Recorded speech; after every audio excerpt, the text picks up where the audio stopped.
morning, all. You're listening to Bound for Glory, Sin's only AFL podcast. Huge week in footy. Boys, last night that was a huge game. Yeah, it was a huge one up until three-quarter time, and then the Hawks sort of got ahead. Oh, well, just into the last quarter. From our resident Collingwood supporter, of course. That was what happened. You got to be optimistic about the season, son. Don't give it away yet. Well, that's until Buddy started playing football. Well, Collingwood in the bottom 8 is a great sight for everybody, I think. Yeah, everybody wins. Okay, I think I, as the executive producer, have to step in and say, can we stop the baiting? We walk into the studio at 8:45, and they're already at each other's throats. It's all right. I mean, how many finals have your clubs won? Okay, hold on. I've just told you to shut up, and you're not doing it. How often do we get to come in here and or any season, how often do Collingwood lose in the first round? So let us have our fun. I think I need to have my fun and just get this stat out of the way, and then I can just go back to whatever I'm doing. We'll go back to the show. Collingwood have a losing streak of 2 games. That's magnificent when you say it that way. Yeah, it's good. It's a good way to start the season. Haven't had a win in about 7 months. What's wrong with them? But beside that, Scott Pendlebury last night was just incredible, I reckon. Clearly the best player in the 05 draft. Oh, yeah, definitely. And I mean... Yeah. Selling short Murph, 33 touches on Thursday, basically a game-winning performance. Daniel Jackson. No, I think Pendlebury's ahead of Murphy at this stage. The funny thing is that you look at the top 5, right? You've got like Pendlebury, Murphy, Thomas, Kennedy, and then there's Xavier Ellis. Brilliant drafting from Hawthorn. I mean, imagine if they had Pendlebury in 08 or 09. They bagged Richmond about the Tambling decision, but then... They picked Dowler with 6 then, so... And Thorpe was up high too. He was picked 6 before Joel Selwood, wasn't he? So, the next draft, yeah. In the draft after. So. I think what you need to love last night was, on Channel 7, Tom Hawkins posed the question to Mick Malthouse, why exactly did you draft Pendlebury? And the look Mick gave Tom was just like, were you even watching the same That's game? Tom Harley. Yes. No, not Tom Hawkins. Oh. Tom Hawkins. His whole answer was based around basketball. Did you notice? Like, he's just like, yeah, because of his basketball background. That's the reason we got him. Not because like he was an awesome footballer, like junior level. See, the thing is, Chris Pelchin laughed at Collingwood when they picked Pendlebury. That was so funny. He literally just laughed. He's like, what are you doing? And yeah. Because, I mean, he was definitely best on the ground. It's like he had 31 disposals, like 11 clearances or something. Yeah. That was just incredible. Can I go on record and just say that Scott Pendlebury has the worst haircut choices in the world? Hold on, no. Oh. Other than Nathan Carroll, okay. Jared Bowman last night. What the hell was that? Did you guys see it? Number 31. He looked like a wannabe Franklin with the sort of tats on the one arm. And... I thought it was Lance Franklin's brother for a minute. Yeah, that's what I was saying. Did anybody notice Jack Rewalt's little... he's got like a patch on the front of his hair shaved, and he kind of combs it over? Has anyone noticed this? Did you notice Franklin last night as well? He shaved his head, but he's left like this little long bit at the front. Yeah, I thought that was really weird. Yeah. Doesn't It's all matter. the forwards. It's a forwards. I'm sorry, it doesn't matter what his haircut was. Last night he was insane. He got off the leash. After quarter time, he destroyed. And there was like nothing Collingwood could do. He was kicking goals from everywhere. Yeah, he's the most annoying player because he doesn't do a lot. Like he can go nothing for like 10, 15 minutes, and then all of a sudden go bang bang with 2 kicks and it's 2 goals. Look, that's honestly that's why he is the best player in the competition, because you can put him in the centre and he's going to rack up 10 possessions in a quarter. You put him forward, he's going to do nothing for a while and just bob up with that goal that you really need. And that's the most frustrating thing. If Cloak could kick straight, you'd have him almost in that same sort of thing as Franklin, and that's the one problem. Well, it's kind of interesting because Cloak's accuracy last year was considerably up on the rest of his career, and now last night was just it was just like the Cloak of old, and that's not really a good thing. Yeah. I mean, you could put that down to the work Carey did with him. Carey did it with Hawkins. They're trying to get him back to North Melbourne and get with Hansen. I'm not sure it will reap any rewards with Hansen, but only time will tell. But really, at the end of the day, it was their match winners that won the game for him. It was Suckling, it was Birchall, it was Mitchell. They just tore it up. I thought Sewell was actually really good in the 3rd and 4th quarter, to be honest. He just kept finding the footy. Yeah, he's one of those underrated players that nobody seems to really to keep an eye on. But he always bobs up and does his job, and he's a very good tagger as well. I think, to be honest, he's best remembered for getting bumped by Matthew Lloyd. Sniped him in. Oh, the Velvet Hammer. Sledgehammer. And I mean, Chance Mr. Tom Bateman played Hawkins. exactly like he did in the prelim, so...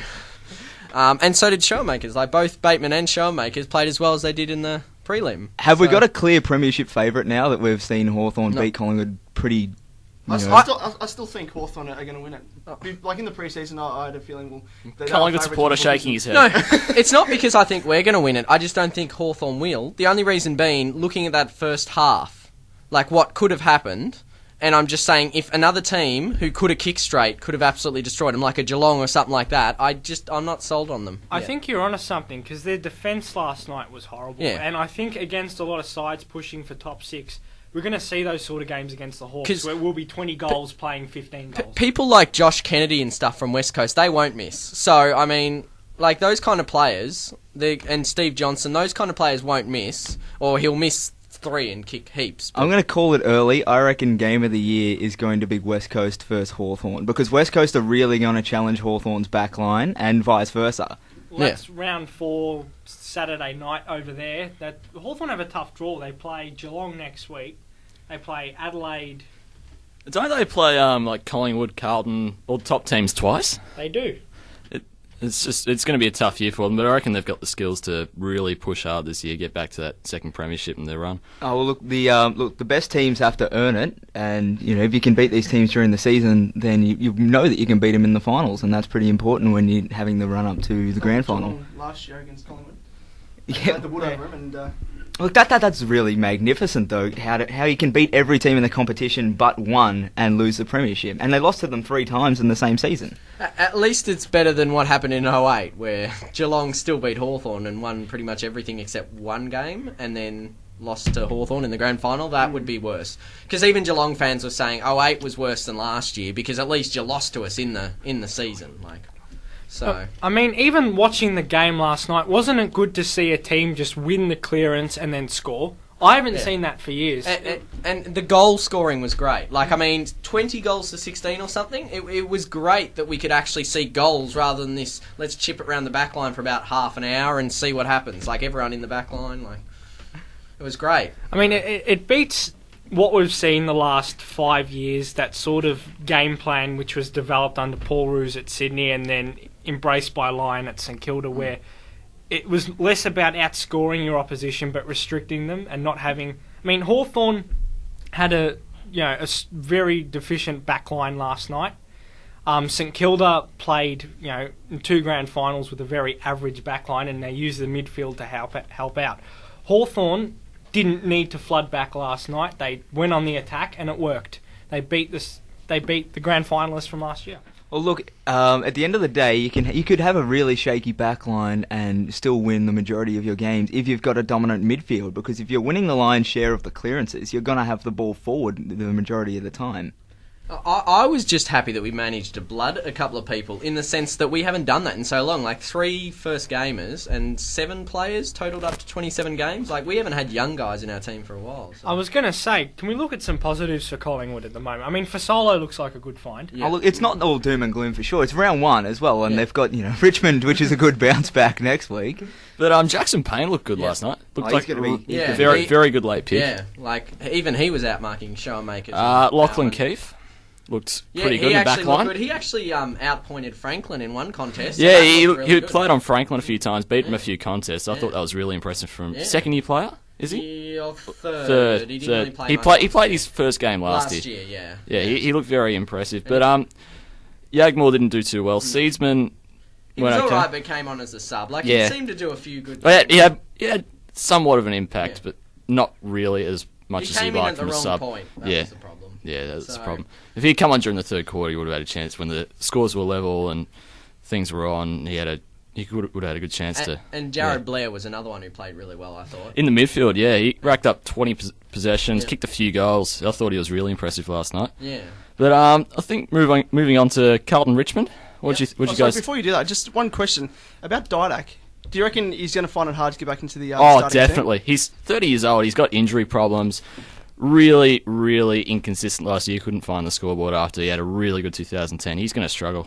definitely. I think as a player, you should know when you need to bow out, and honestly, Didak needs to bow out now. He's still, look, it's still a long season ahead, but if he's going to struggle to get into the first side, he's not doing anything to really help the team. He's got to know as a player that enough is enough. Well, that really comes down to the question. If you were a Collingwood selector, knowing Didak was fit the next week, would you play for Solo or would you play Didak? For Solo, because he's got a I'd go future. for He's in Solo. form at the moment for Solo, so you'd have to opt for him. And Fazolo can hit the scoreboard. For Solo and Blair together, pushing forward, are magnificent. They are a very magnificent small forward duo. That's border around Bet Scarlett, I reckon. Oh yeah, it'd be up there with one of the best small forward combinations. And what's interesting, the chance that Didak does have is the fact that Cracker and McCaff are both out, who you would rate as his two biggest sort of challenges along with those guys. Because they're out for the season, it actually does give him a little bit of hope. So, But I think we should move on to Carlton Richmond because I actually particularly enjoyed that game. Richmond actually looked fairly competitive for a point, as generally happens, as usual. But 4 points to Carlton, that's just stock standard for the start of the year. Well, look, every year it seems that Richmond come out with the fire in their belly and they come out and have a massive first quarter, but they just don't seem to back it up for 3 or even 4 quarters. Yeah. Any positives for Richmond? Because they got built up, and Cochin was one. He was all right. Oh, Cochin was better than all right. He was actually really I reckon impressive. He's one of the best players in the ground. Oh, definitely. He should feature in the votes, honestly. Even they lost, but he was magnificent. But he was a lone warrior, Especially in the third quarter as well. He was the sort of the guy behind the resurgence for Richmond. Because he kicked a couple of goals in the third quarter, didn't he? and Martin just pushing stepped up forward as well in that Yeah, little bit. because That Martin was getting tagged by Carazzo, I think. Yeah, he went missing for some pretty vital parts of the game. But he was all right. He'd be a 7 out of 10. You'd give him. Yeah. But that's talking from a third-year player. I mean, you can't expect him to dominate week in, week out. I mean, he's still young. He's 21 years old. Yeah, something like that. He's going to dominate one day. He will dominate one day. But I mean, the only 21-year-old. Sorry, let me rephrase that. That has dominated the game recently. Franklin was 21 in 2008, was he? Or 22? He was 22. 22. Carey was dominating by that time. No one really dominates by the time they're 21. So Selwood was close. Selwood was and close. Judd as well. Both of them, they did pretty well. Selwood had a lot of assistance as well. He had a lot of A-graders taking a lot of attention from the best opposition taggers. If you're getting the best taggers going to other players, of course you're going to run loose and have an opportunity to learn the game quickly and learn the pace and learn the processes. It's great. The Richmond have a good core of youngsters. It's just the middle tier. They've got that many sort of middle to lower tier players that have to step up. Richmond's best 3, 4, or 5 are they're very good players. They're the kind of players that if you had them in any other team, they'd be extremely serviceable. The problem is that from there on down, they're very wobbly, they're very inconsistent, and they don't really add much to a victory. It almost reminds me of St Kilda, to be honest. They've got a few really super players in Cochin, Delidio, Martin, Rewalt. But then you go down, their backline looks a bit shaky. They've got a few lower order players that playing week in, week out, the fringe players that probably wouldn't get game at most clubs. I mean, they'll probably be a very good team in the future, yes, like 2016, 2017, sort of pushing for flag sort of stuff. But I'm not sure with their team at the moment, they've got the younger players, the fringe players to actually get there. There's a lot of players in there that wouldn't really make too many other sides. No. That's the problem. They'll get games a lot because there aren't really any other options that they haven't developed yet. So particularly with defenders. So I just want to ask a question. Are Richmond supporters asking too much too soon? Yes, definitely. Well, look. After a while, they have been down the lower half of the ladder for a while. It's only reasonable for them to expect to be up there, especially after the Richmond camp pump themselves up every year, and they just come out and they don't perform. They perform for a quarter, but that's not enough. I think they've read too much into the pre-season performances, and you can't fall back on that because, as I always say, just look back at Carlton when they were in the pre-season, and then they went on to win the Wooden Spoon in the same year, so it really counts for nothing. I think the week leading up to the game really did it for Richmond in that they overhyped themselves, and it turned from Carlton being under pressure because they haven't won in the pre-season, and Richmond had had victories over Geelong at Geelong. It just turned into, okay, now you have to win because we expect you to win. I think what happened was when they got close in that last quarter, they got within a kick. they sort of couldn't run with the momentum that they established. It's something Richmond hasn't been able to do for a very long time. It's something all sides that shouldn't be pushing for the 8 yet can't do consistently. And it really come back to bite them in the end. Look, they'll learn from the experience. They got close. They could have taken the game. It was there for them to win. They didn't. They'll learn from it. I think the main thing that's holding them back is their skills. Every year, it's the same thing. It doesn't seem to be as though they're improving their skills. They're always fumbling the ball. Like there was one bit of play that stood out was Bashir Hooley when he fumbled the ball, and I think it was Eddie Betts ended up sharking the ball and hand passing it over the top, and Carlton got a goal from it. Boys, speaking of improvement, GWS, actually we had Joycey last week, 63 points, predicted the correct. He is truly a wizard. I feel a little bit shafted because I tipped 64. Nah, that's completely different. No that's cigar. completely different. No cigar. Nowhere near it, mate. But GWS had a few good-looking players. I mean, they had 17 debutants. They weren't going to win, no way. But to get within 63 points, I mean, we're looking at it was almost similar to Gold Coast Carlton last year, where Gold Coast came out, looked competitive at the start, got thumped by 110 points or so, but they had a few really impressive youngsters, Thomas Bugg in particular. James McDonald, I think he was harsh for his report, but he still looked good, I mean, as a 35-year-old. Caniglio looked impressive, looked like the number 2 draft pick he is. And I was just going to say, on the McDonald report, I think all the super coach and Dream Team people Oh, were yeah. like, bugger you, James. Like, seriously. They are flipping their shit. Yeah. He's To usually put it the good lightly. guy. Well, what do you guys think that there's something we could read into Sydney from that game? I think it's hard to judge Sydney on that performance because I think they came out and they did take the game a little bit lightly, and you can see that in some of their really basic disposal errors. And I think against the better teams, they'll bring out the best in Sydney. So I think we've got to wait a few more weeks to really predict where Sydney's going to be at the end of the year. And Adam Goods, I think, was an indicator of that. There was a few instances that night where he was just trying different things, where he could have taken possession of the ball and he was trying to do the spectacular, because I think he was just underestimating, or sort of, just because the opposition were pretty, undermanned, so to speak. So he tried a few things and they didn't come off, and he looked quite stupid by doing it, I suppose. But I mean, you could tell GWS don't really have the experience. I guess that comes down to the players they signed. I mean, 17 debutants, you're never going to win a game with that. So, I mean, the players have signed Palmer, Ward, Scully wasn't playing. They had 5 players with AFL experience. It's just, they weren't going to win a game with that. But I mean, they've got the uncontracted window that they can get a few players this year. Because I mean, the talk was all about Pendlebury, who signed a 5-year contract this week, probably worth $800,000 a year was being reported. That's a huge amount of money for a team that's under obvious salary cap pressure, with players like McCarthy leaving for no opportunity. I mean, the gun. He's a solid player, but he couldn't get in the midfield. Running commentary From the Collingwood supporter. but I mean, with players signing, you got to wonder who GWS is going to pick up next season. I mean, Sam Reid signed a 5-year deal as a 19-year-old. Probably worth $400,000 a year. Deledio for 5 years, Hurley for 5 years, and Selwood for 5 years. That's a lot of potential targets that are just signing with their own clubs, not allowing GWS to really get a chance. Any really gun-established players, like they won't have an Ablett in there, that's for sure. I mean, with Sam Reid, and especially with Hurley, these are blokes who do break down injured. We've seen their shoulders, their knees. Carlton got burned by Kuda in 2002. Mm-hmm.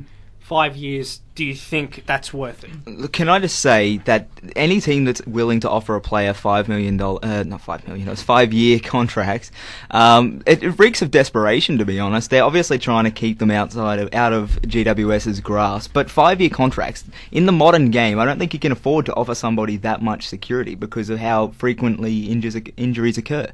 Well, that's the thing. I mean, is this just a knee-jerk reaction to the panic and the fear that GWS is going to come and take their players?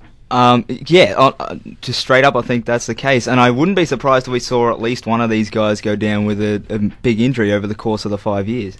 But it does show a sign of obvious loyalty, and I mean, it does lock them away, almost, you think, for their careers at those clubs. I mean, Deledio will be 30 by the time he comes out of contract. It really throws away the prospect of free agency, so they won't be able to... Look, you think Deledio, Pendlebury, Hurley, Selwood, Reid will be 24, 25 by the time he comes out of his contract, so he's still available to be poached if he wants. And but he'll be a gun by then, no doubt. But you'd think Deledio, Pendlebury, Hurley, Selwood, they are locked away at their clubs for life. I think, Pete, you'd know this better than the rest of us. Pendlebury getting around $3 million. Can your club afford to sign Cloak now? Well, it's going to be tough, but I still stand by the thing. I think Reed's more likely to go than Cloak, only purely because his brother's in Sydney, and they're very, very close. So I would put money, if I had to say one of them had to go, I'd say Reed's more likely. Would you say even they do a Geelong-esque thing and take a pay cut so they could all play together? Well, they did a little bit, like recently, the middle-tier players. Thomas and Swan aren't getting paid anywhere near what they could have after their season. Tarrant's on minimum wage almost. Yeah, he is. He asked for minimum wage to come over because Collingwood said to him, we can't afford to pay you. Ball is on really low wage. I mean, he could be getting $500K a year. He's on about 150, I think. Like, he's really low considering. I mean, he just won that chance at a flag. Yeah, and then all the St Kilda people came out and said, oh, he's doing it for money, which was a load of crap. Like, seriously. Can I just say, Luke Ball's a magnificent player, and Scott Pendlebury and Dane Swan would probably be about 1/3 of the players they are without his assistance in the midfield. I mean, that's a good point. I mean, not to knock Pendlebury's attack on the hard ball, but Ball does win more hard ball than Swan and Pendlebury combined. I have an opinion of especially Swan. I think it goes Ball, and then Pendles, and then Swan. You always find that Ball's always the one in and under the packs. Pendles, majority of the time, but not as much, and then Swan's always outside the pack most of the time. If I had to give an equivalent of Hawthorn, of who Swan would be at Hawthorn, it'd be Birchall, because he wins a lot of kicks and a lot of ball in space. I'm not saying that's necessarily a bad thing. You need someone with skills to utilise the ball in space. But, you know, that's obviously, even for a Brownlow medalist, if he wants to up his game and continue it the way he wants to, he needs to start winning more contested ball. Yeah, I've always said that, yeah. Out of those two, I definitely would have Swan over Birchall. Just saying. But Birchall was particularly impressive last night. He kicked the first goal of the game, had 25 touches off halfback. He's kicking, I mean, at times he couldn't get onto his preferred left foot, but when he gets onto his left foot, he's I'd really amputate his leg and stick it on someone else's. Maybe Cloak's. Stinky Thomas?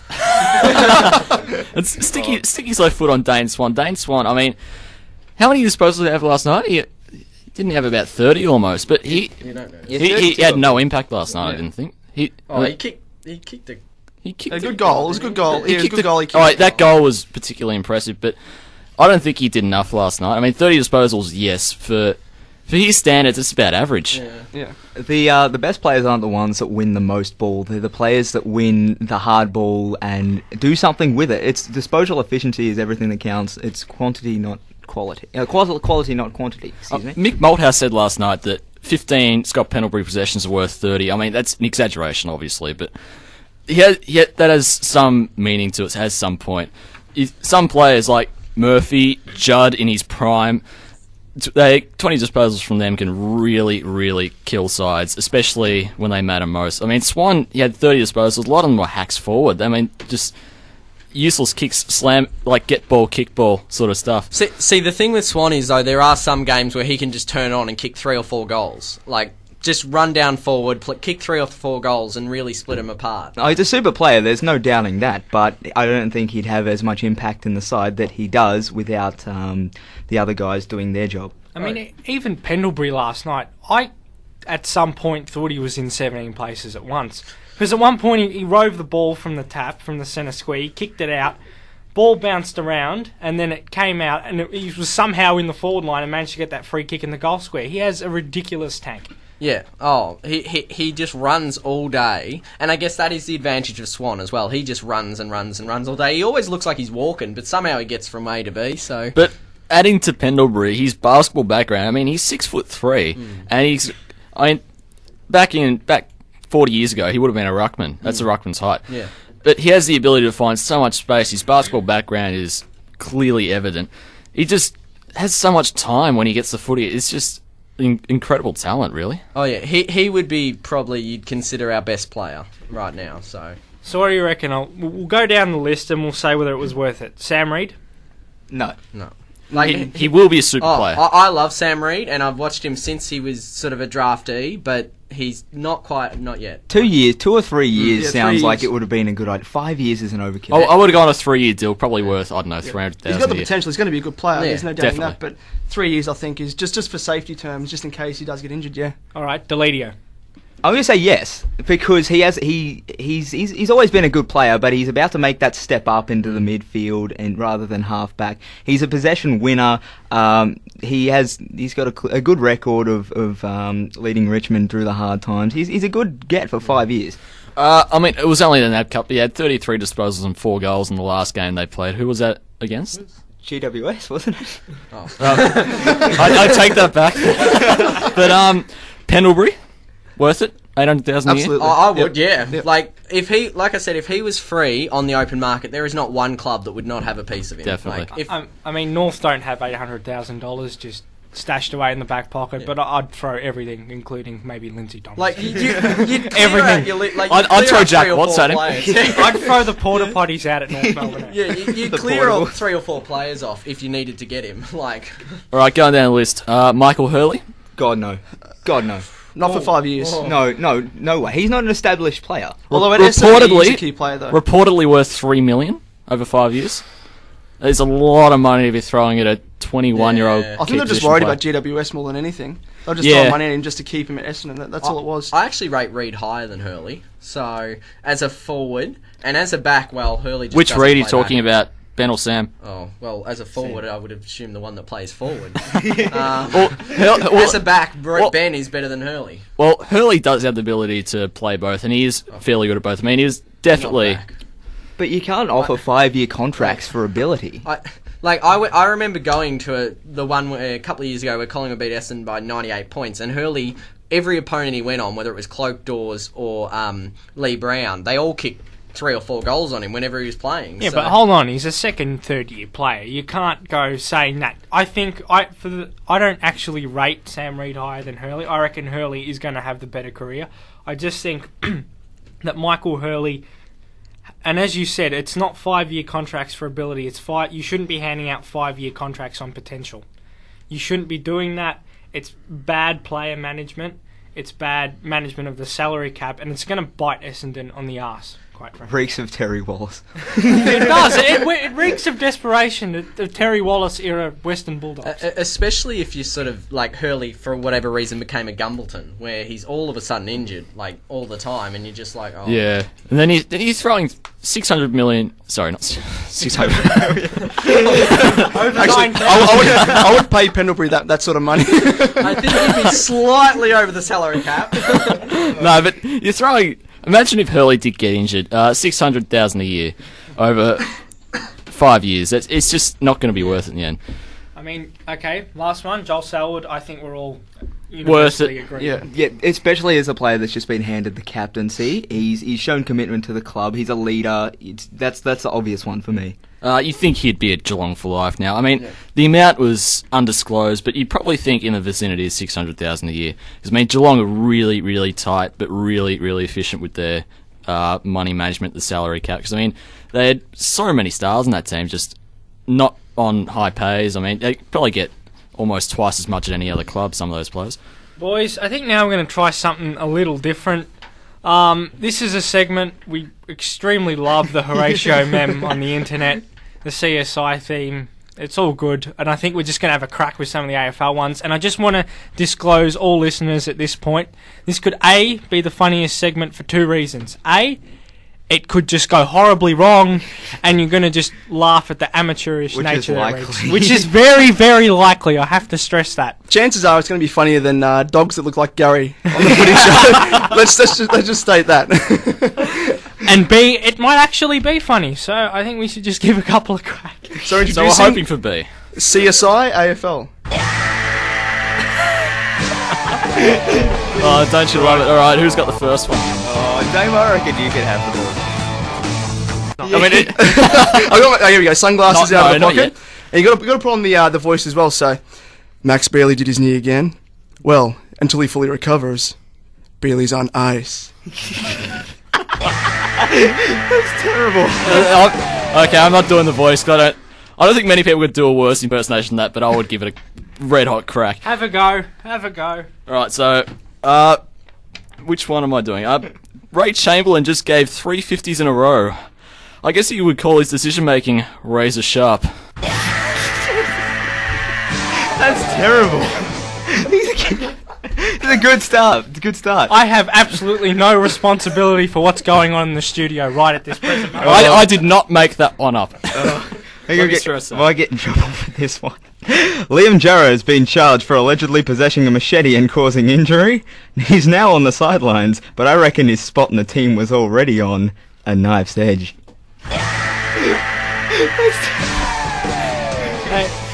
They've given us way too much power, and it's happened. This is what happens. Second show, it's getting to our head. The power. Alright, I think I better do one. Just join in on the circus that's going on, you chimps. Anyway. Okay. Just heard Petrie's been dropped for this week's game. Looks like he drew the short straw. That is shocking. Who writes these? Who writes these? I only probably wrote one or two, or half of them. Just dodging all blame and all responsibility for what's happening. Alright. I think we need to do another one. Come on. No. I've got one that I reckon, it's an oldie but a goodie. I heard reports that Dean Cox will miss next week's match due to general soreness. See where this is going. I guess you could say he pulled up stiff. Yes. Resorted to penis jokes. This is excellent. Some high-class shit we're going on. Highbrow humour, right here. Alrighty. Eddie Betts was subbed in the second quarter. It's now official. All bets are off. No, that was shocking. No reaction from anybody.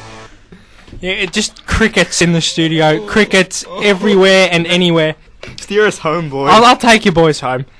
Magic door in 1 week and drop the next. Just another example of North's rotating door policy. This is not going down well. I think we got. Wait, one more. We got time for one more. Okay, I'll read mine. Ben Cousins arrested in Perth airport due to drugs possessions. I guess you could say his future endeavours are on ice. Current affairs, love it. I heard a rumour about David Hill. I think it's going to be his last year this year, actually. So it's fair enough to say that he's already over the hill. Oh dear, no. Oh my god. This is a disgrace. It's the epitome of dad jokes.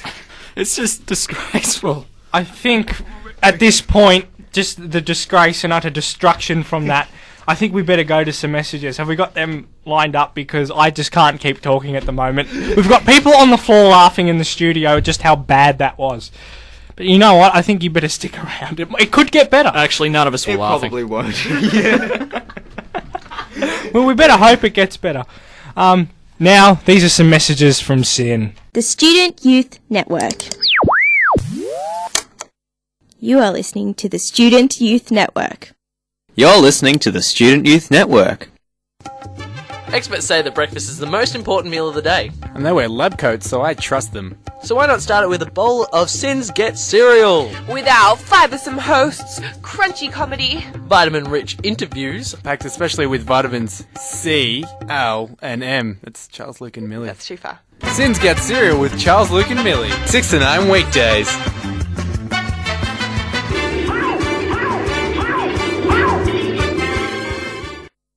Didn't get much sleep last night. Listen to the hoist, I'm feeling alright.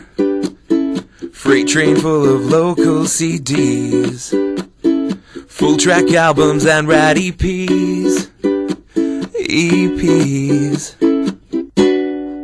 The Hoist, giving local music a lift. Weekdays from 7 till 8 p.m. Only on Sin. EPs. Shut up, Bo. Okay. And we've got a special exclusive with Danny Pearce. He's a young midfielder defender from the Bulldogs. He played quite well over the pre-season, I thought. So he's got a real good shot this season to get a few games. I reckon he's up there. He played his first NAB Cup game against the Roos. I reckon he's in contention with some of the injuries out at the Western Oval. Yeah, he's bound for glory approved from now on. So if he becomes a champion, then look, we started this. Yeah, he's our boy. Back off. Yeah. So here's Danny. We spoke to him on the week. Here it is. When you first arrived at the club, how'd you feel training with players like Matty Boyd, Brian Lake and Adam Cooney? Yeah, it was definitely exciting. I remember I was just sitting in in the lobby of the front entrance, just waiting to go in, and Matt Boyd walks past, and he just said, yeah, just come in with me, and it was a pretty surreal experience starting with them, and I think after the first few training sessions I was boxing against him, and that was pretty cool. Is it intimidating having those sort of figures around? Probably not intimidating, because they're always there encouraging you, and when you're going through training, so they're more there just to help you along the journey. It's more of just an experience, getting to know them and all that type of stuff. Yeah. You played your first NAB Cup game against the Roos. Would you say the speed of the game's a lot different to junior football? Absolutely. Yeah, it's a lot quicker, a lot more skillful, and a lot bigger bodies as well. So, you've only got a few seconds to decide what you're going to do with the ball once you get it. Yeah. What's the expectation? You've got the club has a new coach, Brendan McCarthy. What's the message for 2012? Well, he's come in with a whole new game plan, I guess. So I wasn't there last year, but it's still a new game plan for me to learn. And what you're going to see is just a lot more numbers towards the ball and a heavy number on the contest, and yeah. Alright, there's a few things that stand out to me from your own game. Your vertical leap, your use of the ball, and your versatility to be able to play in a lot of different positions. What do you reckon's your best asset? I'd probably say my athleticism as well. I had a background in basketball, so that definitely helped towards that. But just being able to, jump up towards as high as some of the bigger guys is definitely a good asset to have. Has finals been discussed? You've got a very young list. Blokes like Tom Liberatore and Christian Howard coming up through the ranks. Has the discussion of finals been something Brendan has pushed? No, not at the moment. I think he's just concentrating on getting our game plan right, and once we can execute all of his game plan styles, that's when probably he'll start thinking about finals, but no, it hasn't been thrown up yet. How does being a footballer impact your social life? Have you had to make many sacrifices to adjust? Yeah, because we're there almost every day of the week, and when I'm come home, I'm probably too tired to go out and see my mates. But I'll try to catch up with them in my days off and stuff like that. But yeah, you gotta, when you're a professional athlete, you can't really be going out too much and drinking and whatnot. So I tend to just take it easy and just relax and recover. The older blokes around the club, Ryan Hardgrave and Brian Lake, they're coming back from injuries and massive time off from playing senior footy. Are they tracking well? Brian Lake's definitely really going well. I think he played his first game back in NAB Cup, the same game I played, and yeah, he's definitely one of the better players I've seen at the back line, and he's just a real handy player to have down there, just with his instructional voice and stuff like that. So no, he'll be really good coming back into the side. What do you reckon you need to work on to play senior football consistently? Probably get bigger. Yeah. So maybe another pre-season in the gym, and yeah, just work on my endurance as well, just to keep up that fitness level and senior footy. Was the Bulldogs always a club that you wanted to finally end up at? Was there any hesitation at the chance you might go interstate? Well, out of all the clubs that interviewed me, I wanted to go to Bulldogs the most. I had 3 Victorian clubs interview me, and one from Queensland, that was Gold Coast. So my chances were that I was going to stay in Victoria, which I was pretty pleased about. But yeah, out of all the clubs, if I had a choice, it would have been Bulldogs, so I was lucky enough. Who do you reckon's been the most impressive player through this pre-season? Definitely probably Matt Boyd. Just the way he goes about it, he's just so determined. Just not for himself, though. He's determined to lift the people around him and make sure that the standard of training is really high. Do you obviously, like Matty Boyd's the captain? Who do you reckon of the younger blokes has shown the most leadership? Probably Mitch Wallace. He's a guy that always has a voice around the club as well, just giving that instructional talk, and for such a young player, definitely encouraging signs to see. So maybe in 5-6 years he might be there. Who would you compare your game to the most out of the current AFL crop? Yeah. I would probably still stick with Bulldogs and say Easton Wood, just with his athleticism. It's been thrown up that I've been playing. I play a lot like him as well, so I've chosen him as my mentor as well.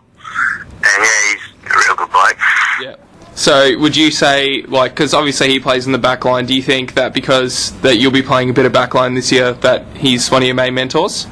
Yeah, I've done most of my education down back line, so yeah, I'll most likely be starting on, down back line with him as well, which is one of the reasons why I chose him too.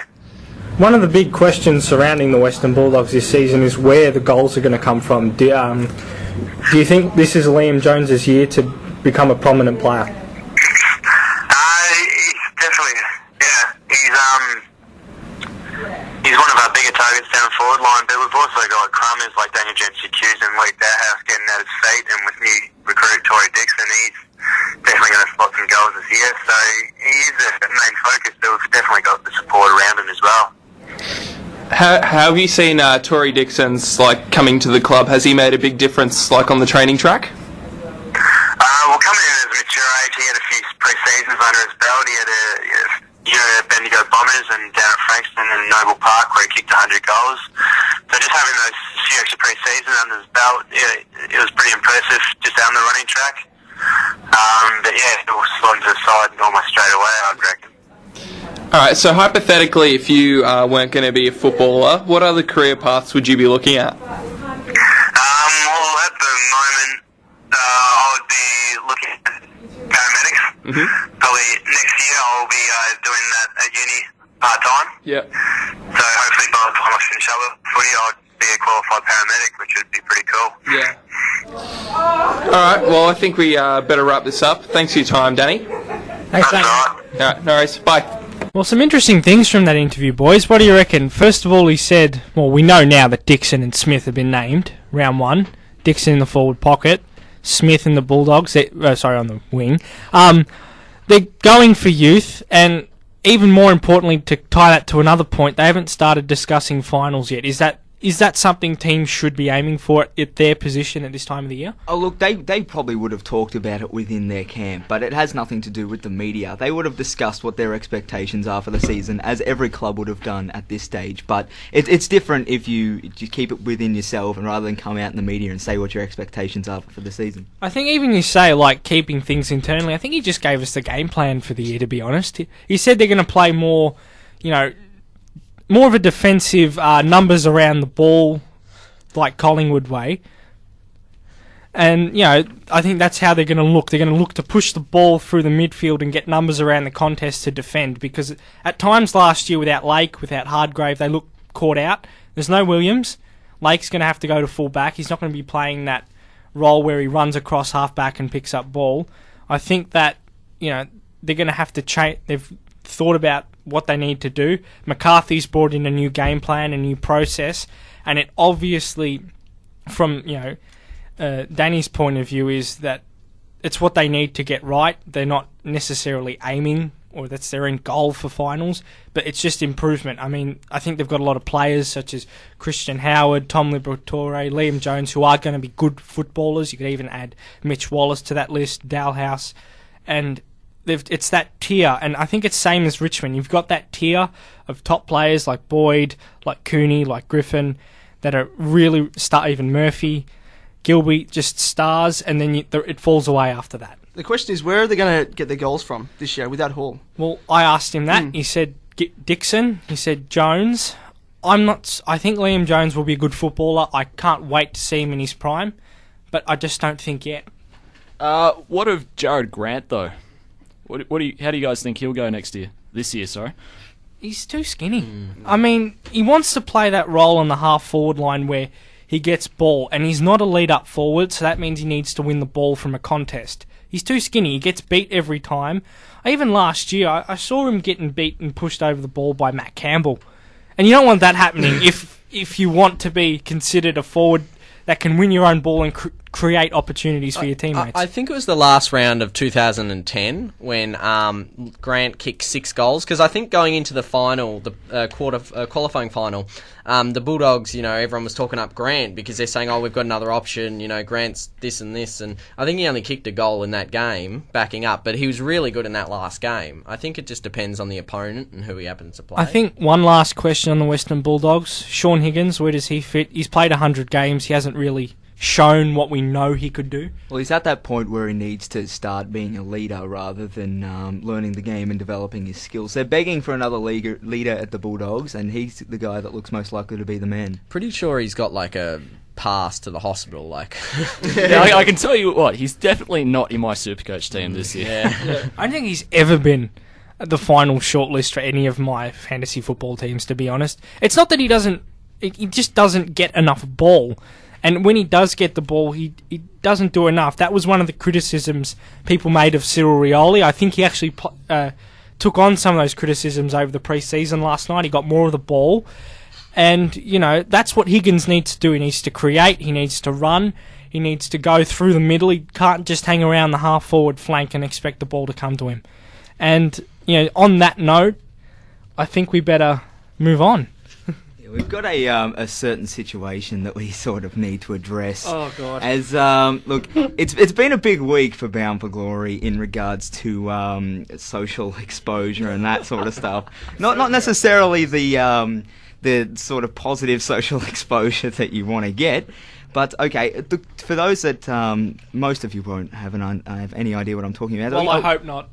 I hope not too. Except for one person in particular. Except one certain man that I'm going to mention, Mark Robinson, who writes for the Herald Sun on SEN, AFL 360. He's a big, he's one of the well-known personalities in AFL journalism. He is the big man in Victorian football. Literally. You beat me to it. Okay, hold on. We discussed this. We said that we're not going to lower ourselves. We're not getting personal, all right? This isn't a diss track, all right? It's a satirical show, though. Yeah, it's not like we're going to call anyone a wanker on live or anything. Okay, look.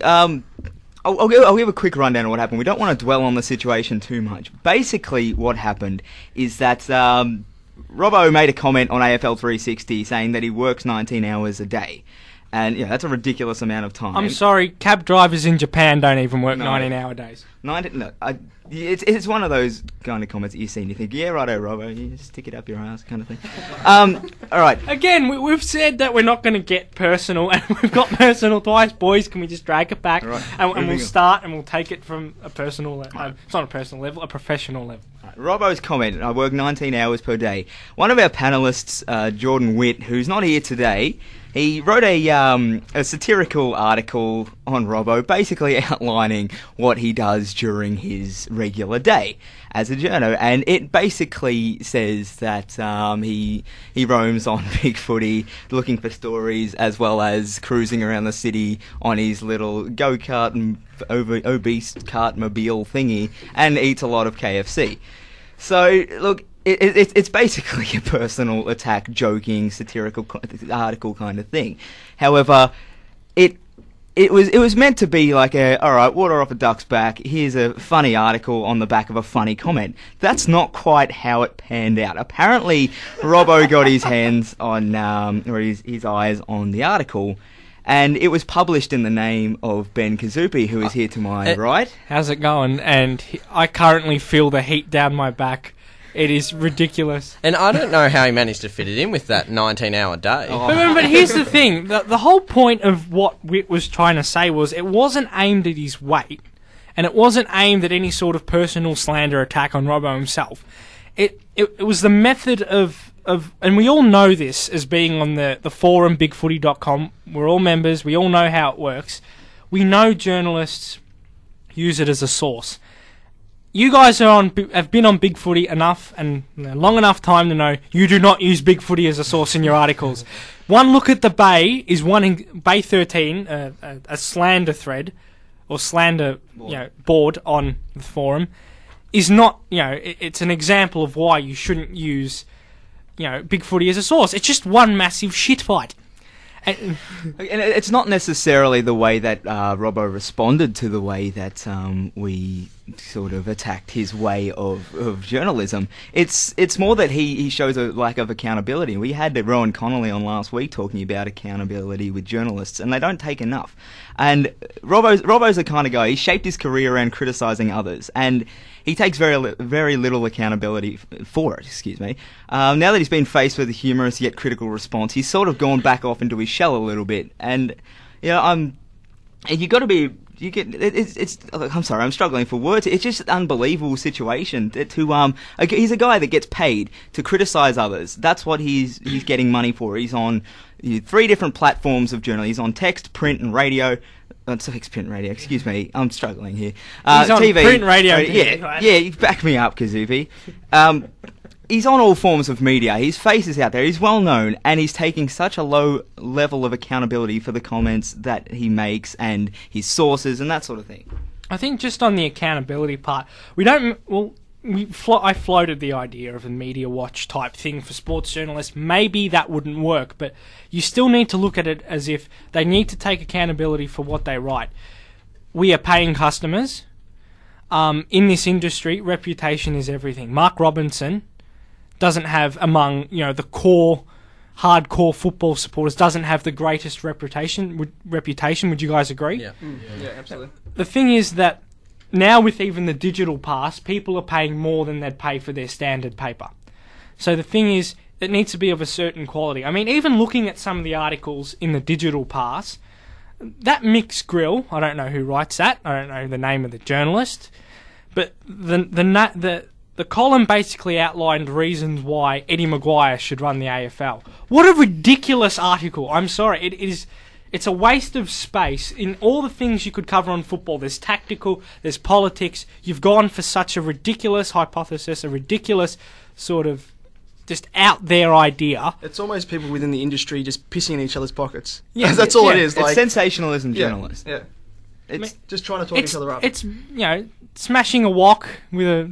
Yeah. with a wooden spoon and just, come on, rats, come on, everyone, come on. I'm making the loudest amount of noise as humanely possible. Listen to me. It doesn't have to make any sense, but listen to me still. Look, my gripe with the whole situation is that Robbo came out afterwards and threatened to slander the show on AFL 360. And look, that show reaches a large audience and sort of thing. People don't really know who we are, and he's going to go out of his way to slander a show that because somebody wrote an article about him that he disagreed with. If you're going to be a journalist, you have to deal with criticism because you give it out it is your profession. You criticize things. It's the exact same. If you're going to dish it out, you need to be willing to take it. I think also he's marketed on the show as the provocateur. Jared is the voice of reason in the ads. Look what happens when we provoke the guy who's basically provoking everyone else in the industry. You'd think if he is in a position to sit there and some of the questions he asks, personally his treatment of Andy Marr a couple of weeks ago was disgusting. Yeah, it was disgraceful. Even on that sort of platform. Even last week when he had Brad Sewell on, Brad Sewell is on to discuss football. It's AFL 360. We're not there for you to sit there and poke and see if he's banging his model girlfriend. I'm sorry, Robbo. You're paid a 6-figure sum to do your job, and you're not doing it. And that's the reason why we're griping, because at the end of the day, we pay for Foxtel, we subscribe to the channel, and we want a certain level of content that is about AFL. Opinions by Ben Kazubi are of his own and not of Bound for Glory.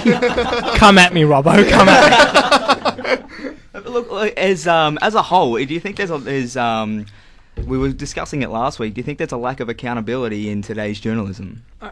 Again, I'm going to go back to the point as it's not necessarily accountability. It's in an industry where credibility is everything. If you're credible as a journalist, you're going to sell newspapers. Well, actually, in reality, it doesn't work that way.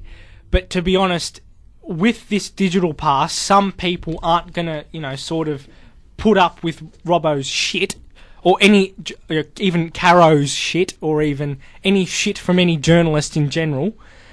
If they want to continue purchasing the paper, because they've given us such control over what we can see nowadays, they're going to lose profits in the end. So you'd think it'd be in their best interests to create a certain sort of credibility for themselves or reputation in the industry. Boys, what do you think? And there's the two-way communication as well. I think in today's day and age, you've got the digital platform as well, which a lot of people speak out on. I think with journalists, they should be in the position and ready to take feedback, I think.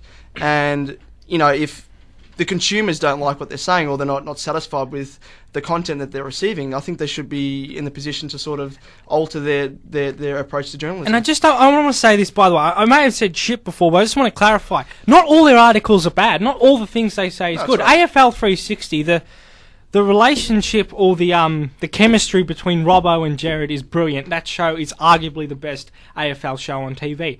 It's the points when he goes off topic, or when the show goes off topic, or when Caro writes an article which doesn't base in any sort of fact. There was many about North Melbourne moving straight to Hobart, completely bypassing and ignoring Ballarat, just scrapping that.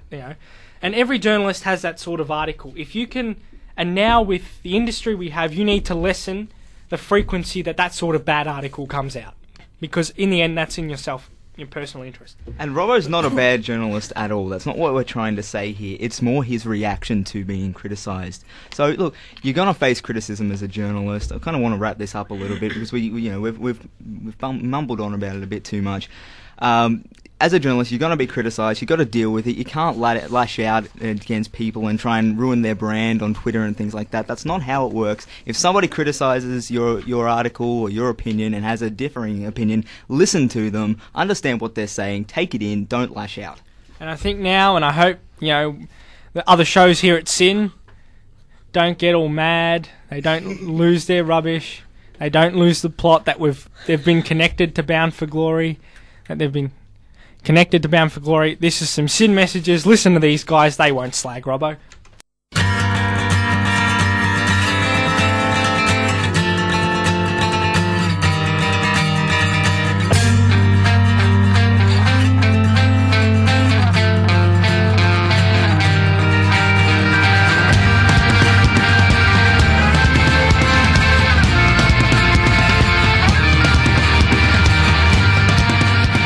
The Tim Tam and Falkland Show, 6 p.m. to 7 p.m. Saturdays on SYN. Naruto. So believe it! Bleach. Behold my Bankai. Sailor Moon. Tiara! Magic! Pokemon.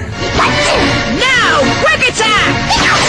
Just some of the epic anime featured on SYN's new show, Anime Ball Z. Tune in Tuesdays at 9 a.m. for all your anime needs. Character breakdowns, plot holes, trivia, and giveaways. All for anime lovers of any level. So join Bo and Criddle for Season 3 on Anime Ball Z. And we're back, and now I think it's time to just go through the papers, boys. Even today, a few stories, catch the eye. Is from Jared Lynch in The Age. Essendon coach James Hird believes the Bombers finally have a backline capable of helping crash into the top four. That is a massive call from Hirdy. Boys, what do you reckon? Yeah, well, apart from... They've got Fletcher back there. They've got Pearce and Hooker. They're all... Fletcher's obviously a champion, but he's no spring chicken anymore.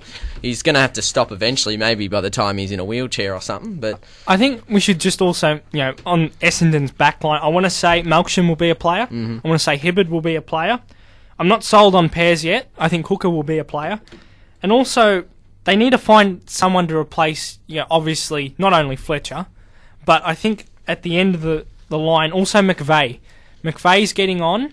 Maybe Heppel can go to a back pocket. Can Heppel play defensively? Because he's played mostly a quarterback role. He's played on the half back line, but he hasn't actually necessarily manned up and gone one-on-one with someone. I think Melksham and Heppel will both end up in the midfield. Obviously, most of them do. I would assume they'll get at the very least, a lot of stints in there, but... Because Melksham was a midfielder originally, wasn't he, when he was drafted, so... Guy Hand from the Herald Sun writes, Lions set to send Merritt forward. In the absence of a tall forward, they're sending Daniel Merritt forward from the defence. What do we think? I disagree. I think Daniel Merritt... You saw last year, he was basically the lone wolf in the back line as a key defender. He was remarkable. He was one of the top 4, probably key defenders in the league behind Jamison, McFarlane. I can't really think of anyone else that he was... He had the most spoils too. He was dominating the spoils, 'cause that's all he could do. He was one out in the back line. He played brilliantly, I thought, before he got injured, I believe.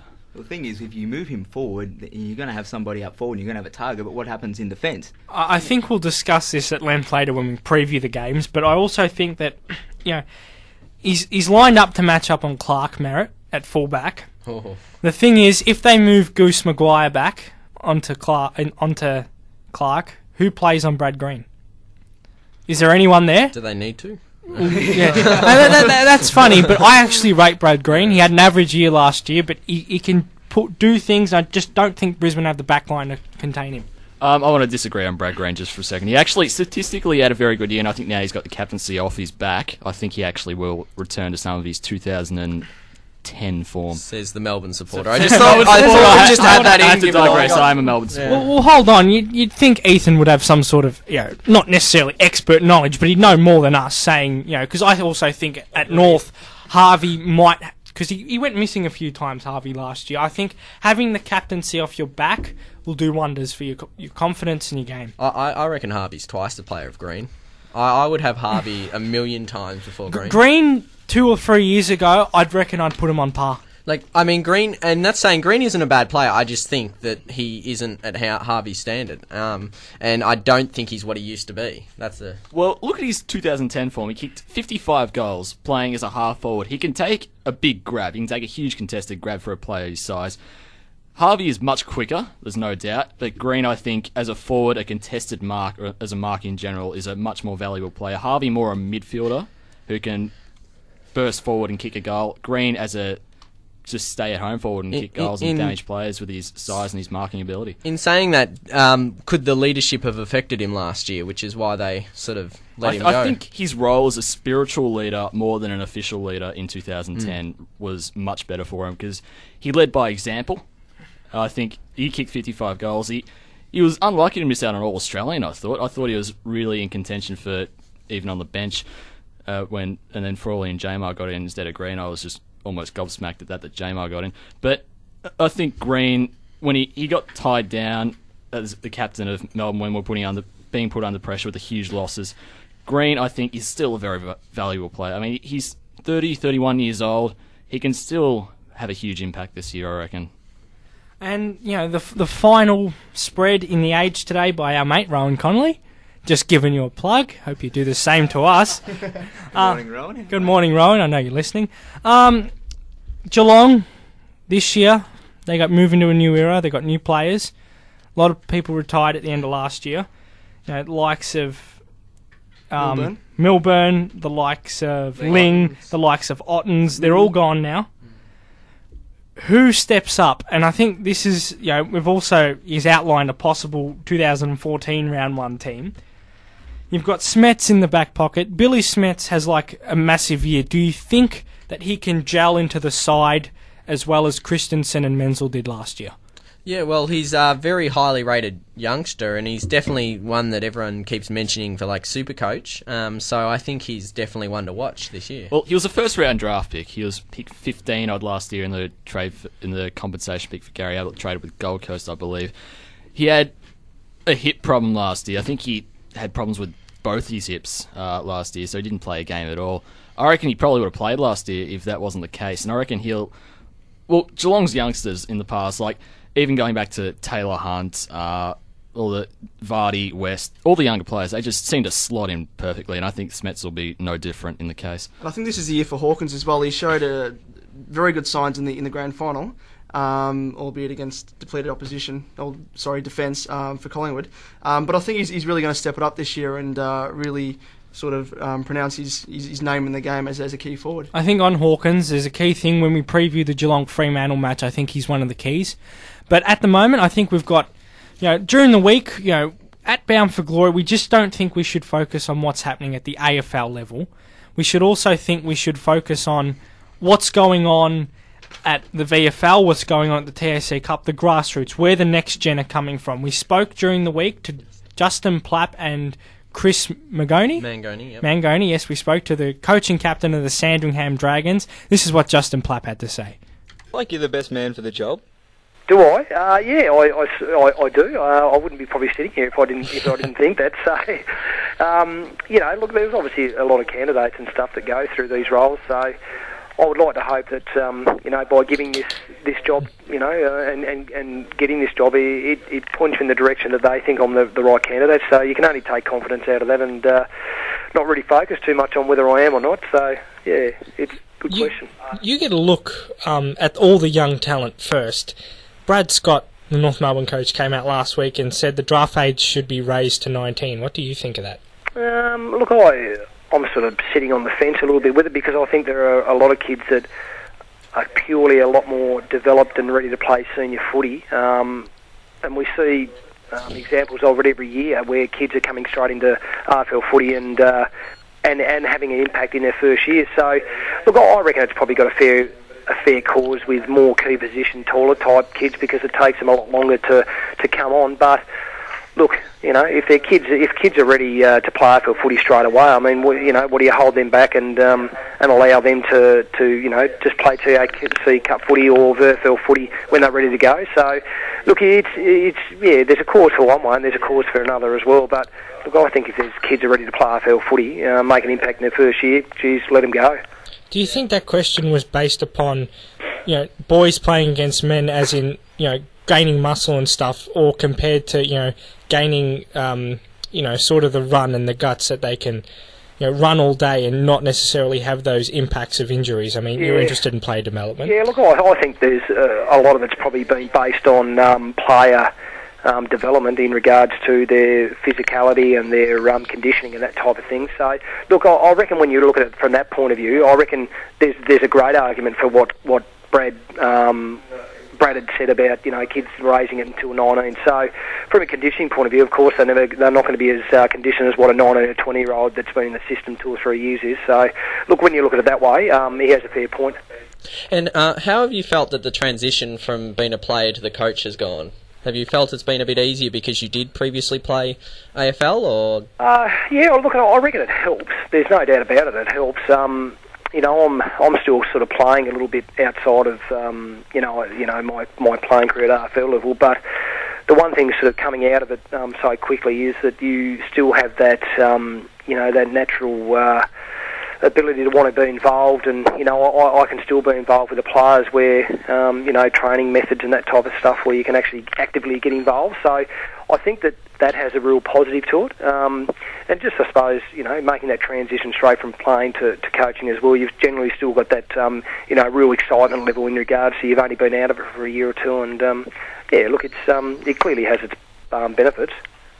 As a young bloke, you just right it back at the start. What was it like walking into an AFL club for the first time? Yeah, well, I got drafted from Tasmania as an 18-year-old kid from a little town called Penguin, and a very, very small town, 3,000 or 4,000 people in size. So coming to Melbourne, walking to Richmond as an 18-year-old kid was very overwhelming. It was out of my comfort zone, and it really took me 2 or 3 years to really adapt and get used to that. And unfortunately, if you don't adapt quickly, you can find yourself out of the place very, very quickly. So, look, my recollection of it and thoughts of it was that I can remember that I was very overwhelmed, and I can understand, the issues that may come along with young players coming from interstate and into clubs. So, look, it's definitely hard, but it's also enjoyable along the way as well. Earning a Rising Star nomination in only a second game must have been a pretty big thrill. Yeah, looking back on it, it was a great thrill. I think at the time I didn't really understand the impact of it, but it's something that I look back on it now and think that the work and that I was doing from such a young age was that was probably one of my highlights that I look back on the footy and say that that was a bit of a highlight. So the Norwich Rising Stars held in pretty high regard now. So it was enjoyable at the time, that's for sure. With GWS, they've brought in the captain-coach system. You did that at the Burnie Dockers in Tassie State Footy. Do you think that has an advantage? Look, there's no doubt that it does. Look, I think being a playing coach, there's some negatives and positives that come along with it. I think that actively, you're playing a leadership role more on the ground. If you're doing that type of role, but I suppose the difference between me at Burnie and the GWS is that they have a full-time professional coach outside, coaching the team. So, look, mate, I'm full for it. I reckon it's a great initiative by GWS to be able to have the player capacity to be able to do that. And I think that the younger players obviously grow a leg and they can develop, and they get the coaching on the ground as the same as what they would off the field. So yeah, look, I reckon it's a great initiative. There was a moment in 2009 preliminary final when you were playing for Burnie, and you had a shot after the siren to win the game to take the team to the grand final. You remember much of that? Do I remember much of that? There's probably not a day that goes by that I don't think of it. So it's interesting. I've never really been asked this in a forum like this, but we had a situation on the weekend with one of our young fellas that we played our first round where he took a mark 5 seconds before the siren, and the siren went. He was about 40 out, and that was the one thing when it happened, and he ended up goaling subsequently, but I was just thinking at that stage, I was going, geez, I remember this like it was yesterday, that I was in this same situation. I couldn't bear to watch it. I actually walked out of the coaching box and I didn't even watch it. So, look, yeah, unfortunately I was in that situation. I couldn't hold my nerve, and I missed the goal, but it's something that that'll play in my mind for the rest of my life, I've got no doubt. But, the young kid on the weekend that went through it, full credit to him, and fantastic, he held his nerve. What did you say to him after the match?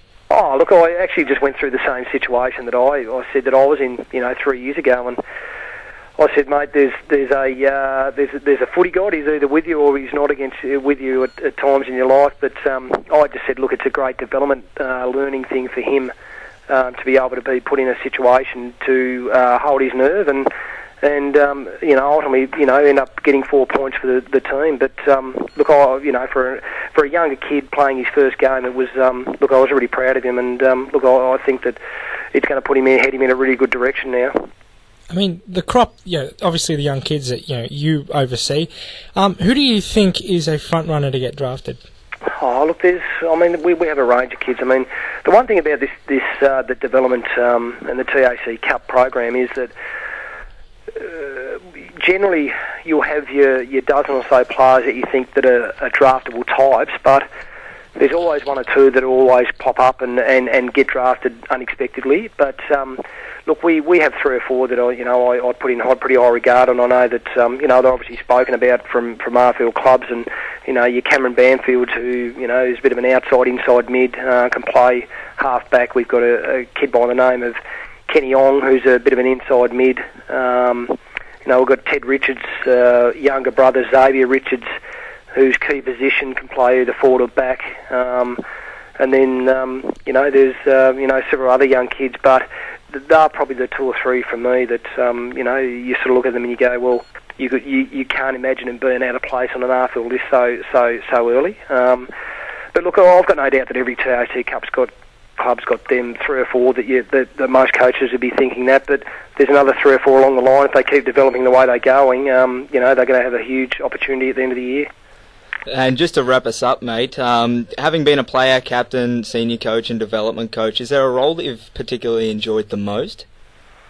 Oh, look, there's nothing substitute playing. I think that when guys, and particularly me, it's, going to coaching, and I would suggest that a lot of other coaches, this is the second best thing to playing. So, look, nothing substitute playing. I used to love being, having the pressure of being able to be a player coach and have an impact on the ground, but, look, I've got no doubt that if I could still play the game, that'd be the option that I'd be taking, but this is the poor man's part of playing, so anyway, I'm in a great opportunity and I'm really enjoying what I'm doing at the moment. And you're hoping to go back-to-back, obviously. How much of it is sort of winning and how much is it sort of player development coming into the AFL? Oh, look, this system, it's all 100% of it's player development. Look, I think that winning games of football is important, and it's a really important part of kids' development, but the individual and actually scoping them and working on their strengths and weaknesses from week to week is, and during games, giving them exposure to different positions on the ground and that type of thing is purely, 99% of it's player development and developing the individual. But then there's probably 1% about that. About winning games is important as well. So yeah, it's one outweighs the other completely. Basically, Justin Plapp there from the Sandringham Dragons. Reigning TAC Cup premiers, by the way. Oh yes, very good. They came from second last year to knock off the top. And they were really helpful. We'll mention that. So it's a shout out to Luke O'Brien for helping us out. Thanks with to all the boys out at Sandringham Dragons. We'll have the captain up next. But boys, I just want to discuss something Plapp said. Well, the model that GWS have with James McDonald, with what's his name from Port Adelaide, the ruckman. Dean Brogan. Dean Brogan, the captain coach role. He said he's for it, that he thinks it will work. Do you think other teams could adopt it? At AFL level? Yes. No. Not at AFL level. I believe at every other level of Australian rules it works because there's not as much criticism. If you're captain and coach, you're getting double the criticism. Therefore, you're under double the pressure. Isn't Dustin Fletcher partaking in somewhat of an assistant coach role this year? Yeah, he is. It's something actually what players are starting to do now. Brady Rawlings at North Melbourne, what he did towards the end of last year, he became even a development manager. He was at all the Vic Metro games or at the Vic Country games. He was overseeing play development in the best 44 players in Victoria, the under-18s. And basically what he did there was he's assessed these players. He's gone to North Melbourne, obviously at draft time and said, such and such, you should be focusing on this bloke, you should be focusing on this bloke. And what he even did this pre-season is he took all the boys down to Tasmania, all the first-year players, and he's sort of given them a run-through and introduction to what life at a club is. Do you think that would work better for first-year players? Should we have that initiative solely for that? Collingwood did the same thing, which was interesting, because I didn't know North had done as well. They actually went down to Hobart, I believe, and actually did something exactly similar. They went round, and they basically stayed on the camp. Exactly similar. Yeah, exactly similar, yeah. Anyway, but yeah, they went down to Tassie and basically had the same thing, where all the first-year players just spent some time with the coaches and getting used to the environment of a club and learnt that kind of thing. So, and on that note of leadership, we spoke during the week actually to the captain, Chris Mangoni. Nice bloke. Basically outlined what the plans are for this year for the club, and even gives us a sneak peek of a few players who could be high up on the draft list. Here's Chris. So, how'd you end up getting into football anyway? From a young age, I've been playing from Auskick in prep through my dad. My dad played all of his life, and so just through his influence and through school as well, something that I've loved, and I think that's important if you really love it. And I've just taken that through, my career so far, and now playing under 18s. So I think we worked out to be 13 years straight. That's fair enough. And describe what type of player you are. Like, I think for my size, I think I'm a pretty tough kid. In terms of tackle and pressure and that, and something I pride myself on. Got a bit of speed, but there's definitely areas to work on with my strength and my kicking. But I like to link up, and if I get a bit of space, take it, have a run. Yeah. And what AFL team did you support as a kid, or currently? I support Collingwood, so okay, me and my family do. Yeah. Fair enough. And is there any particular AFL player you've looked up to? Obviously, the likes of Jard and Ablett. You see their work rate and their professionalism. Something you try to model your game on and your training. Is the training at this sort of level, is this a precursor to what will occur at a higher level, or is it structured for obviously conditioning players of your age? I think a bit of both. It'd be silly not to prepare players for next year. So there's definitely the pre-season is the conditioning, getting the bodies right, bit of size, bit of strength, but also the structures and the length of training and stuff really prepare you for the next year.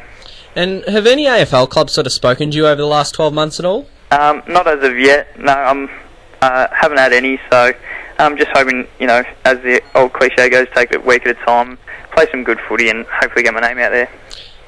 I mean, basically, of the players, the blokes that you play with, side by side, who do you think is the best chance to be picked up, regardless of being number 1 or pick 50 or pick 90? We've got a guy, James Stewart, who's a tall sort of centre half forward, very athletic, and uses the ball as well as anyone in the team. So I think he's most likely to go out of our guys. But it's a long year, so a lot of things can happen. Yeah, and he's likely to go farther son to Collingwood, isn't he? Yeah, I think that's right. Yep. Fair enough. And if you do get drafted, are you hoping to stay in Victoria? Obviously, you do hope that, but if the opportunity comes to go into state, you're going to take it with both hands because it's a dream to play AFL and you wouldn't mind going anywhere. Last year, you boys won the flag. You came from second. Did you think that everyone believing that the top side was favoured you? Yeah, well, we thought internally we had the players, the structures, and the team game to definitely go the whole way. And I know the outside looking in, they didn't really give us much of a chance. But we knew if we just went about it the way we had all year that we could definitely win the flag. And I actually heard from someone that you have a cousin, Nick Tuddenham, he's captain of Dandenong as well. That's right, yeah. So, did you guys play together when you were younger at all, or sort of? No, we haven't actually. Unfortunately, it's one thing that I do want to do, play with him in a team one time, but he's from Langwarrin and I was from Dingley, so we're quite a distance away, but definitely it's going to be exciting playing against him this year. So, what are your aims you aim to achieve this season?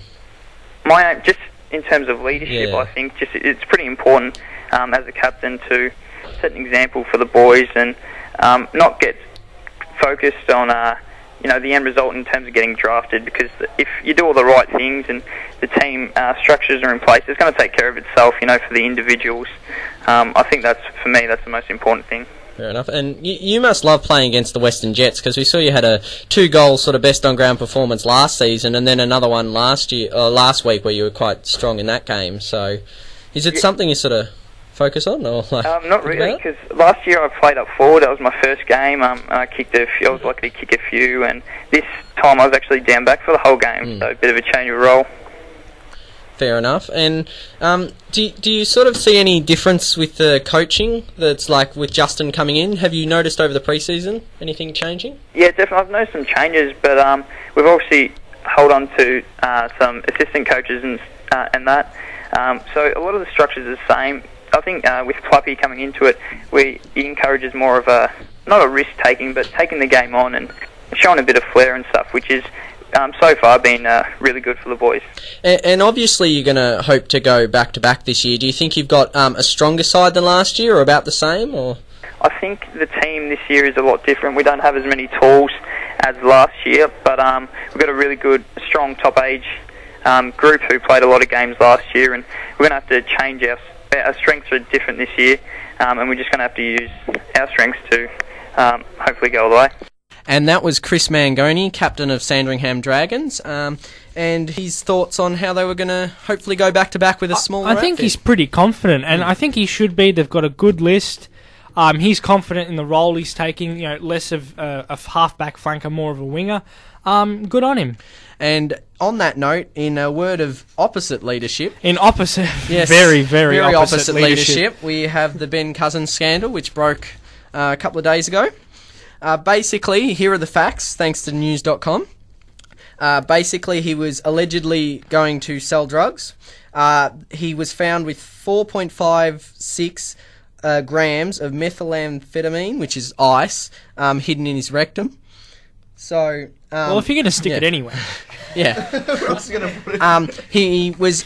This is what according to news.com, he was headed to the Teen Challenge Rehab Centre in WA, which is basically where young West Australians, sort of, teens and young adolescents basically go there to help with drug or alcohol-related addictions. So, according to this story, it seems he was actually going allegedly to this. We have to stress this enough. This is a huge accusation to be making at Ben. To say not only, I could understand if the circumstances surrounding this arrest was he was using drugs for his own personal use, or maybe even allegedly, I reckon there's a chance he might even there's a culture over there of West Coast players knowing underworld figures. You know, they've had fights at the nightclub out there, the casino.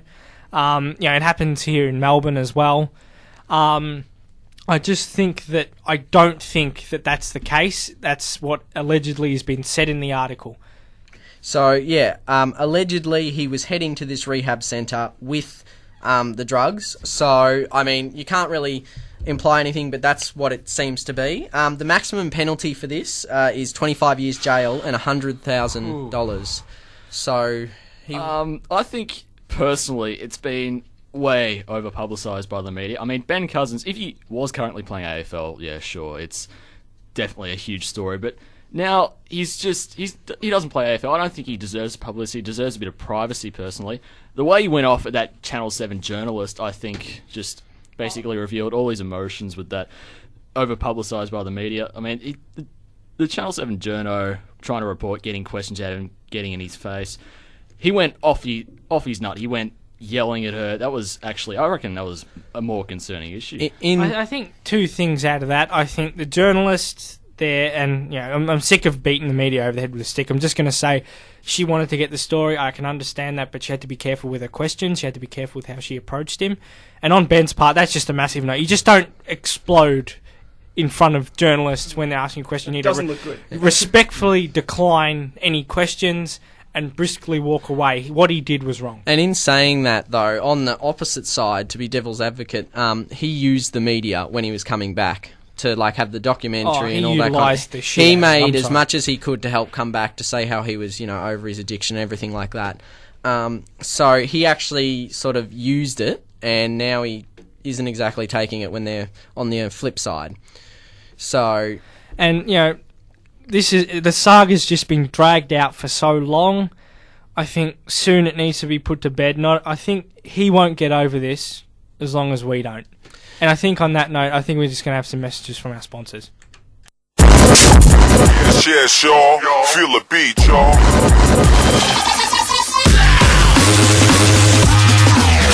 For your best fix of electronica on Melbourne radio, tune in to Cold Squid 8 PM Fridays on Sin FM.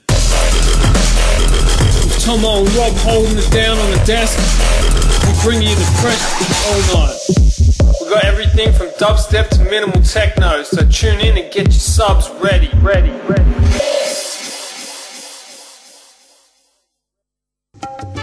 So it's Matt here, and watch me do this one. Oh, that was fantastic. Oh my god, that looked fantastic. I can't believe I did that. That looked so good. I mean, it looked great.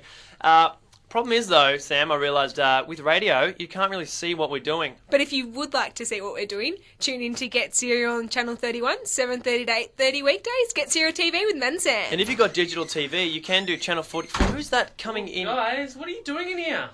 Guys, this is the Get Serial radio, you know, on Sin. Guys, you don't have the face for TV. Don't be bitter about it. Exactly, you know. Watch Get Serial TV. Or listen to Get Serial radio, 6 to 9 AM weekdays. Only on Sin. Where'd that voice come from? The magic of radio. And we're back with Bound for Glory. We're now going to go into the last sort of segment where we're going to discuss the rest of the round previews for the other remaining 6 games. There's some huge ones, some real line ball games. Today at the MCG, the D's take on the Lions. Boys, I tell you what, where are Brisbane going to get their goals? You just can't see anyone on paper. I mean, they've put Leuenberger at full forward. Yeah, Banfield's going to have to step up massively, and even he'll only kick a couple, like maybe 3. But they have decided that they think they'll play Merritt at full forward, as a tall forward. Well, with his ability, as we discussed earlier, he has the potential to kick a few goals, but I think that means Melbourne will probably kick more. That'll deplete the back line. And that'd be a huge loss. Well, Rockcliffe could come and kick a bag today by the looks of it. So, I mean, he could kick just for the listeners at home, who's he paying on? It looks to be someone named Watts. So, we're going to... A certain Jay Watts. Certain Watts boy. In ripping form at the moment, Jay Watts. Just tearing it up for Casey. And now he's probably going to go kick 10 on us. Yeah, I know. Actually, we'll be at the game later, so I hope he does. I need In something. all honesty, fingers crossed that he does get up and perform, because he's got plenty of potential and he gets a lot of criticism. He has the potential. He just needs to turn it into performances. I mean, let's not just sit around and continuously, again, beat him with the stick, join everyone else. He can do it. we've seen people who are number one draft picks aren't number one draft picks for no reason. The boy I've seen, he got moved to centre half back last year. He played okay. Maybe his role is on the wing. He's a utility. He can play nearly anywhere. If he can get on the score sheet, if he can help rebounding from defensive 50, that's what Melbourne need. Is he quick? Yes, Yeah. he's got very good pace. That he had troubled pre-seasons in his first couple of years where he actually hasn't been at full fitness apparently for the first couple of years, so he didn't really get to utilise his full pace because he had one of the best 20-metre sprint times in the draft, which is I think one of the main reasons why he was drafted. And he's got great hands as well, so I think the midfield does really suit him.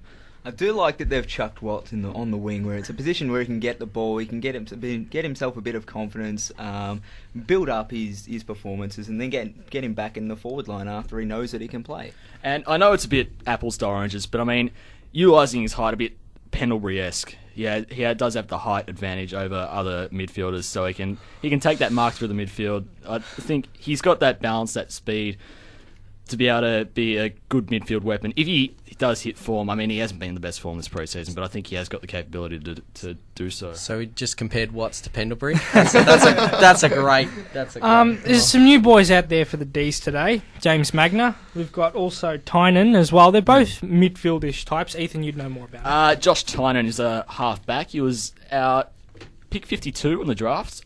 He did look... Look, he looked new in the NAB Cup. I mean, as do all draftees. He did look okay. I mean, he deserves his spot. Apparently, the coaching staff have said he's come in really well. But I'm more interested to see James Magner, drafted from the VFL, 24-year-old, huge midfield body. I mean, he's named at Rover, so I mean, he's going to win a lot of the ball. He was very, very impressive in the NAB Cup. I think he scored 104 Supercoach points against Collingwood and then 5 against the Hawks before dislocating his finger. He's a very good pick for Dream Team and Supercoach. But it is too late for that. Yeah, it's too late. It's The lockout. You've been locked out, folks. Don't worry about it. If you haven't got him, that's your bad luck. Maybe you can pick him up in the next couple of weeks before his price skyrockets. Boys, tips. Anyone think the Lions can kick a winning score today? Like everything sort of goes against them in the sense that Melbourne also have the back of the Jim Steins thing. I know it's round 4 they're doing it, but they've got that thing on the back. Even Jonathan Brown admitted on the footy show the footy world wants Melbourne to win for that reason. So, but also Brisbane have a couple of Irish players, Pierce Hanley and Neil McKeever. Is he listed to play? I think. But Pierce Hanley isn't. No, Pierce Hanley's definitely playing. McKeever's in the back pocket. He's in the right back pocket. Yep. So, but I reckon Melbourne will win. I'm going to say it's closer than most people think. I'll say 3 goals. I was going to go Melbourne by 3 goals as well. Yeah, I'll say Melbourne. I reckon it'll be a close one. A couple of goals, 2-3 goals. I actually think the D's will probably win by a bit more. I reckon 5-6 goals. I just don't see anyone from the Lions kicking enough. Yeah, I'm with you, Ben. I can't see this one being close.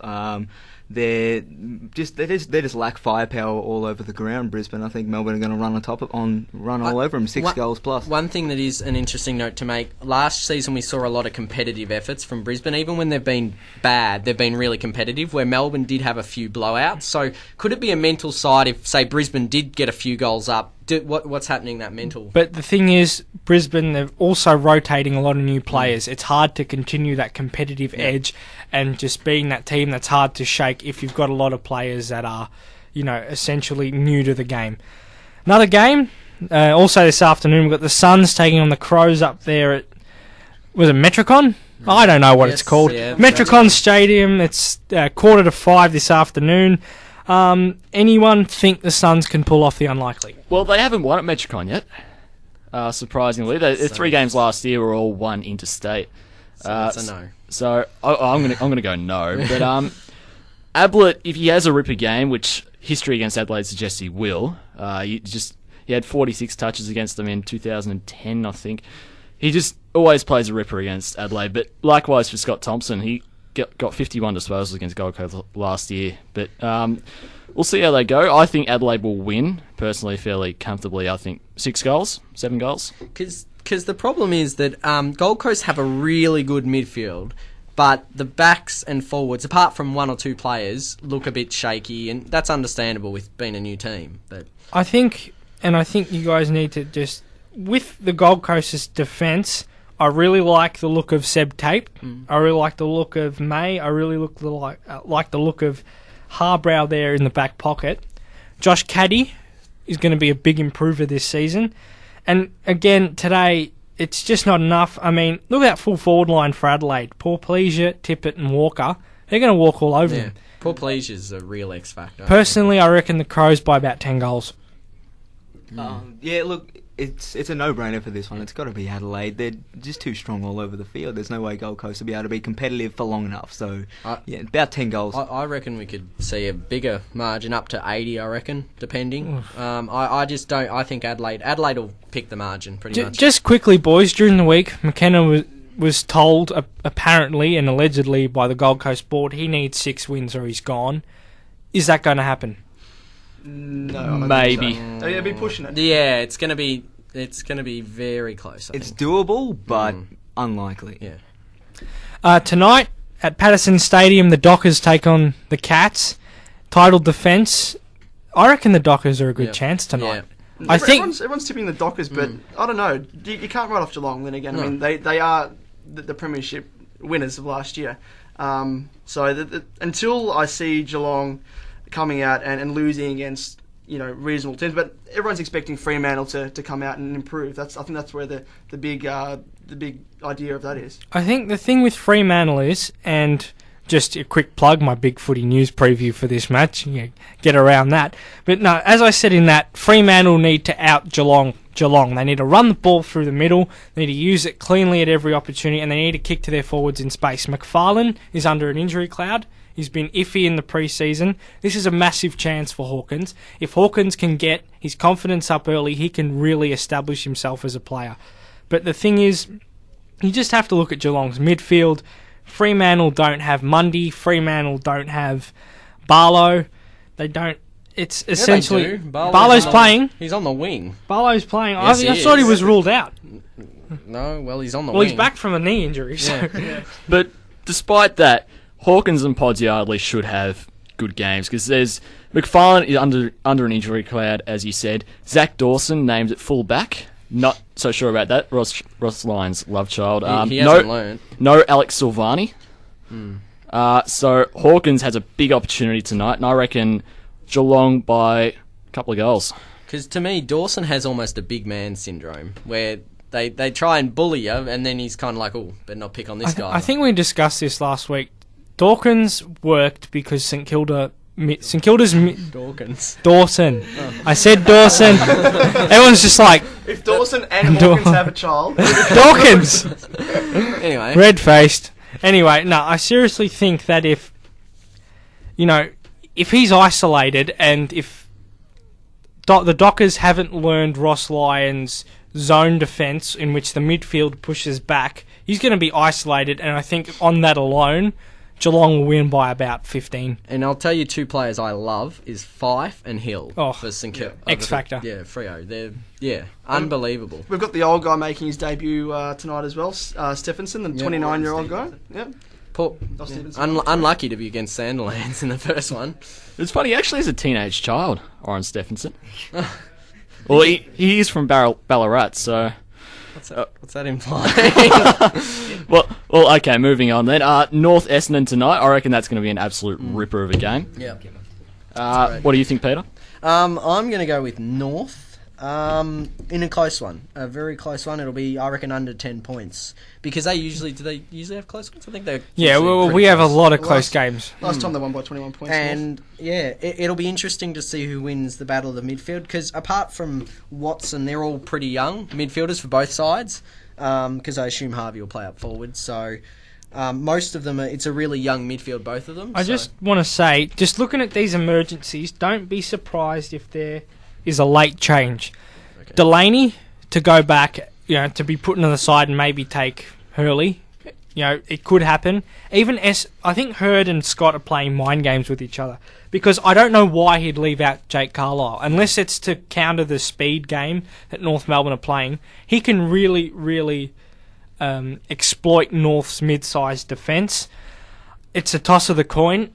To be honest, I think North by less than a kick, just just. Yeah, I believe both of these night games are going to be real good ones. I chose Freo by a couple of goals. Thanks, boys, for giving me the chance to do my pick. Yeah, North Melbourne in a close one. I think the forward line will make all the difference, and yeah, they're just going to win by a couple of kicks, maybe. I'm going to go with North, probably by about 10 points. The loss of Zeeble will really hurt because he was in ripping form near the end of the season. Playing on Matthew Boyd, racking up 41 touches is just an incredible effort for a guy as young as him. He'll be back in round 3. He's been suspended at the moment. But North by a couple of kicks. And I reckon Petrie will have a good night tonight. Yeah, I reckon I'm tipping North as well. Going to be a close one. I reckon under 10 points, actually. And the last game as well, thanks for that, guys, as well. Missed me and Matt. Sorry, boys. Freo and Geelong. Disregard the Carlton supporters. Exactly right. Tomorrow out at Etihad Stadium, we've got the Dogs taking on the Eagles. Anyone give the Dogs a chance? Is it too much for them?